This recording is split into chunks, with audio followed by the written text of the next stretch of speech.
जय श्री कृष्णा। राधे राधे दोस्तों। आज हम आपको बताएंगे कुछ ऐसी चीजों के बारे में जो रक्षाबंधन पर अगर एक बेटी अपने मायके से अपने ससुराल कभी लाती है तो उसके घर की बर्बादी तय है। लेकिन उससे पहले आइए जानते हैं रक्षाबंधन के बारे में। आज का वीडियो बहुत ही ज्यादा खास है। भक्तों, रक्षाबंधन का त्योहार हर साल सावन माह की पूर्णिमा तिथि को मनाया जाता है। शास्त्रों में ऐसा वर्णन है कि रक्षाबंधन का त्योहार भद्रा काल में भूल कर भी नहीं मनाना चाहिए। भद्रा काल में रक्षा सूत्र यानी कि राखी बांधना बेहद ही अशुभ माना जाता है। शास्त्रों में कहा गया है कि भद्रा का त्याग करके ही रक्षाबंधन का पर्व मनाना चाहिए। इसके साथ ही रक्षाबंधन का त्योहार किस दिन मनाया जाए, इस पर बहुत ज्यादा ही उलझन की स्थिति है। मित्रों, इस बार कई लोगों का मानना है कि रक्षाबंधन 8 अगस्त को मनाना चाहिए और वही कुछ लोगों का मानना है कि 9 अगस्त को रक्षाबंधन का त्योहार मनाना शुभ रहेगा। तो ऐसे में आज हम आपको इस वीडियो में बताएंगे कि रक्षाबंधन का त्योहार किस दिन मनाया जाएगा और इसकी सही तारीख क्या है, 8 अगस्त या फिर 9 अगस्त। साथ ही आज हम आपको भद्रा काल का भी समय बताएंगे, क्योंकि इस बार रक्षाबंधन पर भद्रा काल का साया रहेगा। इसलिए राखी बांधने का शुभ मुहूर्त आपके लिए जानना अति आवश्यक है। और ये भी बताएंगे कि रक्षाबंधन पर मायके से भूल से भी इन वस्तुओं को नहीं लाना चाहिए। मित्रों, वीडियो को अंत तक जरूर देखें और आगे बढ़ने से पहले हमारे चैनल को सब्सक्राइब करके बेल आइकॉन जरूर दबाएगा। तो आइए शुरू करते हैं। मित्रों, रक्षाबंधन का त्योहार भाई बहन के अटूट प्यार का प्रतीक है। इस दिन बहन अपने भाई की कलाई में रक्षा सूत्र यानी कि राखी बांधती है और उसकी लंबी उम्र की ओर स्वास्थ्य की कामना करती है, और भाई भी सदा अपनी बहन की रक्षा करने का वचन देते हैं। भक्तों, आपको बता दें कि शास्त्रों में भद्रा काल में राखी का त्योहार मनाना अशुभ बताया गया है। इसीलिए भूलकर भी भद्रा काल में आप अपने भाई को राखी कभी ना बांधें। इसके पीछे एक पौराणिक कथा भी है। ऐसा कहा जाता है कि लंकापति रावण ने अपनी बहन से भद्रा काल में ही राखी बंधवाई थी और 1 वर्ष के अंदर ही उनका विनाश हो गया था। इसके अलावा भद्रा, जो कि शनिदेव की बहन है, और उन्हें ब्रह्मा जी ने श्राप दिया है कि जो भी भद्रा के समय शुभ या फिर मांगलिक कार्य करेगा उसका परिणाम हमेशा ही अशुभ होगा। इसीलिए आप गलती से भी भद्रा के समय रक्षाबंधन का त्योहार ना मनाएं। रक्षाबंधन की शुरुआत के पीछे विभिन्न कहानियां हैं, जिनमें से एक के अनुसार भगवान कृष्ण के युद्ध के दौरान अंगूठे में चोट लगने पर द्रौपदी ने एक कपड़े का टुकड़ा बांधा। तब भगवान कृष्ण ने जरूरत पड़ने पर सहायता करने का वादा किया।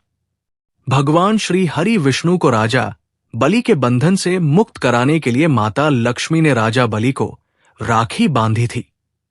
राजा बलि ने रक्षा का वचन दिया और भगवान विष्णु मुक्त हुए थे। इस तरह रक्षाबंधन का पर्व मां लक्ष्मी से जुड़ा हुआ है।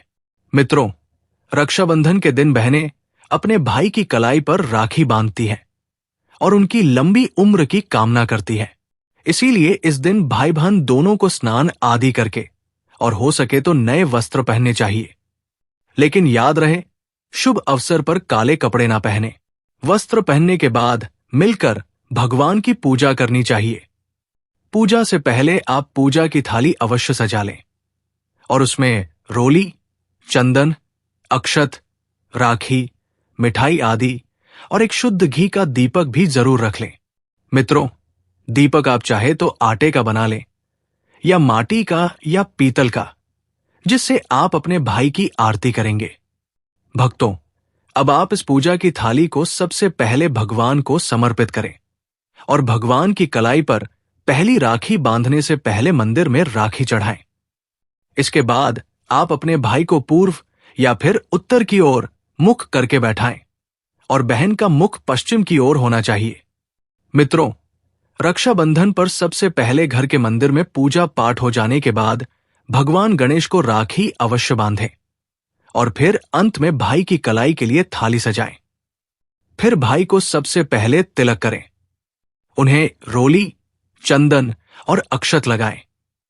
उनके ऊपर थोड़े से फूल छिड़के। यदि फूल आदि ना हो तो चावल छिड़के और अंत में भाई की आरती करें। अब आप अपने भाई की दाएं हाथ की कलाई में राखी बांधें और इसके बाद भाई का मुंह मीठा कराएं। भाई के लिए मंगल कामना करें। राखी बांधने के बाद भाई भी अपनी बहनों को रक्षा का वचन दे कि बहन, तेरी सदा रक्षा करूंगा, तेरी हर जिद पूरी करूंगा, तेरी हर इच्छा पूरी करूंगा। मां बाप नहीं है तो मां बाप की कमी को पूरा करूंगा। पिता बनकर हर इच्छा पूरी करूंगा। मां बनकर तेरा पालन पोषण करूंगा और बहनों को उपहार वगैरह अवश्य भेंट करें। मित्रों, चलिए अब जानते हैं साल 2025 में रक्षाबंधन का त्योहार कब मनाया जाएगा। भक्तों, वर्ष 2025 में रक्षाबंधन का पर्व शनिवार 9 अगस्त को मनाया जाएगा। पूर्णिमा तिथि प्रारंभ होगी 8 अगस्त को दोपहर 2:00 पर और समाप्त होगी 9 अगस्त को दोपहर 1:24 पर। रक्षाबंधन अनुष्ठान का शुभ समय रहेगा 9 अगस्त प्रातः 5:12 से दोपहर। इस साल रक्षाबंधन के दिन भद्रा का साया रहेगा और रक्षाबंधन पर भद्रा के प्रारंभ का समय सुबह में 5:53 पर है। उसके बाद वो दोपहर 1:32 तक रहेगा। इस भद्रा का वास पाताल लोक में है।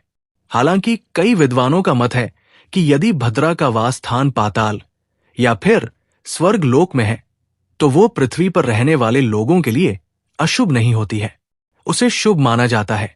लेकिन कई शुभ कार्यों में पाताल की भद्रा को नजरअंदाज नहीं करते हैं। आखिर हम हिंदू हैं तो हर शुभ कार्य का या अशुभ कार्य का पालन तो करना ही पड़ता है। किसी भी शुभ या अशुभ कार्य को नजरअंदाज नहीं कर सकते। और दोस्तों, रक्षाबंधन के शाम पंचक भी है। रक्षाबंधन वाले दिन शाम के समय में पंचक लग रहा है। पंचक शाम 7 बजे से शुरू होगा और अगले दिन सुबह 5:53 तक रहेगा। पंचक को लग रहा है जो राज पंचक होगा। इसको अशुभ नहीं माना जाता है, ये शुभ होता है। उस दिन भाइयों को राखी बांधने के लिए 7 घंटे 38 मिनट तक का समय मिलेगा। भक्तों, इस बात का ध्यान रहे, भद्रा में राखी बांधने से हमेशा घर परिवार का विनाश होता है। इसीलिए भाई को इस समय कभी राखी ना बांधे हैं, ताकि पूरा घर परिवार कंगाल हो सकता है।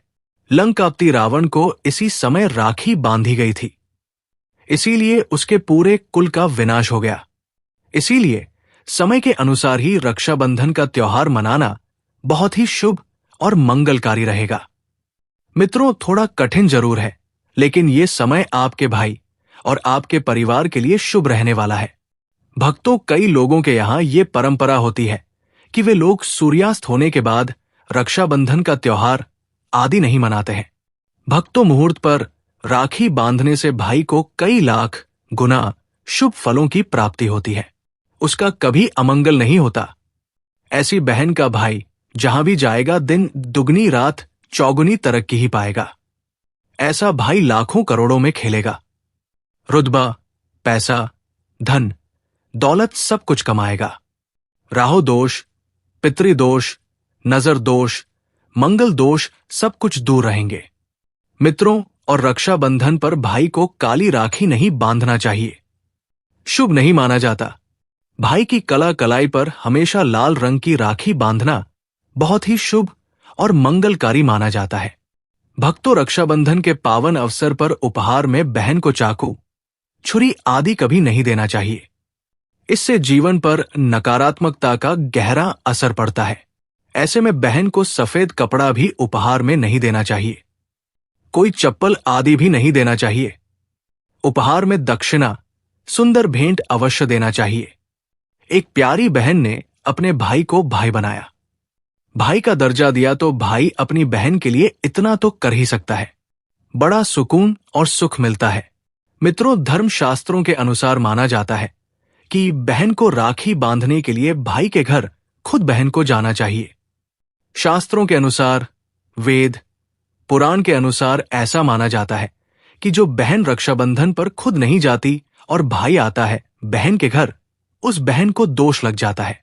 इसीलिए ऐसी प्रथा है कि रक्षाबंधन पर खासकर रक्षाबंधन पर बहन को भाई के घर जाना चाहिए। फिर भाई चाहे कहीं भी हो, बहन को जाना चाहिए। यदि भाई आपके पास नहीं है, विदेश में रहता है, किसी कारणवश आप भाई के पास नहीं जा सकते, तो आप भाई के नाम की रक्षाबंधन की थाली, एक राखी, मिठाई, अक्षत, रोली, चंदन का तिलक भगवान गणेश को अपना भाई समझकर उनकी कलाई पर बांधे। वो राखी स्वयं आपके भाई की कलाई तक पहुंच जाएगी। फिर चाहे आप श्री कृष्ण के बांधे, नारायण के बांधे, आप जिसके भी भक्त हैं, उनकी कलाई पर बांधे, वो स्वयं राखी चलकर आपके भाई की कलाई तक पहुंचेगी। और ऐसी राखी, मन में बांधी गई राखी, सच्ची श्रद्धा से बांधी गई राखी स्वयं ईश्वर तुल्य हो जाती है। दोस्तों, रक्षाबंधन पर खाने में क्या क्या बनाना चाहिए, आइए जानते हैं। देखिए, रक्षाबंधन के समय बिना लहसुन प्याज का खाना बनाना चाहिए, क्योंकि इस समय देव शक्तियां, ईश्वर स्वयं धरती पर चलकर आते हैं। वो भी अपने भक्तों से राखी बंधवाने के लिए धरती पर स्वयं पधारते हैं और उन्हें भोग लगाते हैं। ऐसे में जो भाई होते हैं, उनके अंदर साक्षात ईश्वर का उस दिन वास हो जाता है। भगवान भाई के अंदर बसते हैं। इसीलिए लहसुन, प्याज, मांस, मदिरा, सिगरेट, गुटखा आदि इस दिन कभी नहीं खाना चाहिए, नहीं तो रक्षाबंधन खंडित हो जाएगा, बहन का व्रत टूट जाएगा। खाने में पूरी, खीर में आप कलर भी डाल सकते हैं। मीठा हलवा, मीठी सेवियां जरूर बनाएं। कुछ ना कुछ मीठा घर में अवश्य होना चाहिए। मीठा क्योंकि इस दिन साक्षात भाई में भगवान बसते हैं और बहन को ढेर सारा आशीर्वाद मिलता है। तो मीठा भक्तों, अब बात कर लेते हैं कि मायके से भूल से भी कौन सी वस्तुएं हमें नहीं लानी चाहिए। दोस्तों, शास्त्रों में कुछ ऐसी चीजों का वर्णन है जो पत्नी को अपने मायके से कभी नहीं लानी चाहिए, वरना ये पति की बर्बादी का कारण बन सकती है। हो सकता है पति कंगाल हो जाए। बेटियों के लिए हर माँ बाप का सपना होता है कि उन्हें एक अच्छा ससुराल और प्यार करने वाला पति मिले। ससुराल में उनकी बेटी का मान सम्मान किया जाए और ससुराल में कई खुशियां ही खुशियां हो। लेकिन कई बार माँ बाप कुछ ऐसी गलतियां कर बैठते हैं जिसकी वजह से बेटी को और पति को जीवन भर दुख सहना पड़ सकता है। बेटी को दी गई कुछ चीजें के कारण उसके जीवन में खुशियों के बजाय दुख दरिद्रता आने लगती है। आइए जानते हैं कि बेटी को कौन सी चीजें गलती से भी नहीं देनी चाहिए। बेटी को कभी भी मिर्च ना दे, इससे उसके शादीशुदा जीवन में कड़वाहट फैल सकती है। ऐसा माना जाता है कि बेटियों के साथ मिर्च देने से उसके और उसके पति के रिश्तों में तकरार होती है। बेटी को फल या सूखे मेवे दे सकते हैं, ये शुभ माना जाता है। लोग बेटी को गृहस्थी के लिए चूल्हा देते हैं, ऐसा कभी ना करें। चूल्हा देने से माना जाता है कि वे अपने परिवार में अपना चूल्हा अलग कर लें। चूल्हे की बजाय आप अन्य घर गृहस्थी से जुड़ी दूसरी चीजें दे सकते हैं। बेटी को भूलकर भी तेज धार वाली चीजें ना दें। इसका मतलब होता है कि आप उसके रिश्तों में घुलने मिलने से रोक रहे हैं। आप अपनी बेटी को मीठी चीजें दे सकते हैं। इसके अलावा बेटी को भूलकर भी आचार दे देने से उसके रिश्ते में खटास आ जाती है, जबकि आप खाने पीने की बाकी चीजें दे सकते हैं। दोस्तों, अगर किसी पत्नी को लगता है कि आपको आपके मायके से वो मान सम्मान नहीं मिलता है जिसके आप हकदार हैं और अब वही मान सम्मान पाना चाहते हैं, ये अगर किसी पत्नी को लगता है कि आपके पति की इज्जत आपके घर वाले नहीं करते हैं, तो आप ये बेहद सरल उपाय कर सकते हैं। कुछ ही दिन में आपको इसका असर देखने को मिलेगा। आपके पति को वो मान सम्मान आपके मायके में मिलेगा जिसके वो हकदार हैं। हर कोई चाहता है कि समाज में सभी लोग उसका आदर करें और उसे मान सम्मान मिले। कई बार ऐसा होता है कि नेगेटिव एनर्जी के कारण व्यक्ति को उचित मान सम्मान नहीं मिलता है। वही ज्योतिष में कुछ ऐसे उपाय बताए गए हैं जिनके कारण व्यक्ति को मान सम्मान, धन और नौकरी आदि सभी समस्याएं खत्म हो जाती है। साथ ही काफी लोग आपका आदर भी करने लगते हैं। तो आइए जानते हैं कि कुछ ऐसे उपायों के बारे में। यदि आप चाहते हैं कि समाज में और आपके ससुराल में आपको मान सम्मान मिले, तो आपको रात को सोते समय एक तांबे के बर्तन में पानी रखकर सोना है और उस बर्तन में आपको सोने या चांदी का कोई सिक्का या आभूषण डाल देना है और सुबह उठकर सबसे पहले बिना मुंह धोए ये उस जल को पी जाना है। ऐसा करने से व्यक्ति को उचित मान सम्मान की प्राप्ति होने लगती है। साथ ही इस उपाय से जितना भी तनाव आपके जीवन में है वो भी समाप्त हो जाता है। आपके दिमाग में या आपके मन में कोई भी तनाव हो वो सब समाप्त हो जाएगा। रात को सोते समय अपने पलंग के नीचे एक बर्तन में थोड़ा सा पानी रखें और सुबह वो पानी घर के बाहर फेंक दें। ऐसा करने से वाद विवाद या कोई व्यक्ति आपके ऊपर आरोप लगाता है तो वे भी सिद्ध नहीं होता है। इस उपाय को करने से आपको सभी प्रकार के वाद विवाद से सुरक्षा मिलती है। इससे आपके ऊपर जितनी भी नकारात्मकता है या अगर घर में नकारात्मकता है वो सब इस पानी के द्वारा घर से बाहर निकल जाएगी। रोजाना ये उपाय करें तो कुछ ही दिनों में आपको इसका असर दिखने लगेगा। भक्तों, समाज में मान सम्मान की प्राप्ति के लिए, संबंधी समस्याओं के लिए अथवा अगर आपको नौकरी नहीं मिल रही, आपको कारोबार नहीं चल रहा है तो आप कबूतर और चिड़िया को चावल बाजरा का मिश्रण डालना चाहिए। वही आपको बाजरा शुक्रवार के दिन खरीदना है और शनिवार से ये प्रक्रिया शुरू करनी है। ऐसा करने से बहुत लाभ मिलता है और मान सम्मान के साथ ही धन संबंधी समस्याएं भी दूर हो जाती है। यदि आपको नौकरी नहीं मिल रही है तो आपको नौकरी भी मिल जाती है। साथ ही बुधवार के दिन गणपति जी को धूप अर्पित करने से व्यक्ति को मान सम्मान की प्राप्ति होती है। भक्तों, उम्मीद है आपको वीडियो अच्छी लगी होगी। अगर हाँ तो वीडियो को लाइक कीजिए, शेयर कीजिए और चैनल को सब्सक्राइब करना मत भूलिएगा। और साथ ही इस वीडियो से कोई भी सवाल है तो आप कमेंट बॉक्स में जरूर लिखें और कमेंट बॉक्स में सच्चे दिल से हर हर महादेव अवश्य लिखें। आपने अभी तक वीडियो को लाइक नहीं किया तो लाइक अवश्य करें। आपका एक लाइक हमारे लिए बहुत ही महत्वपूर्ण है।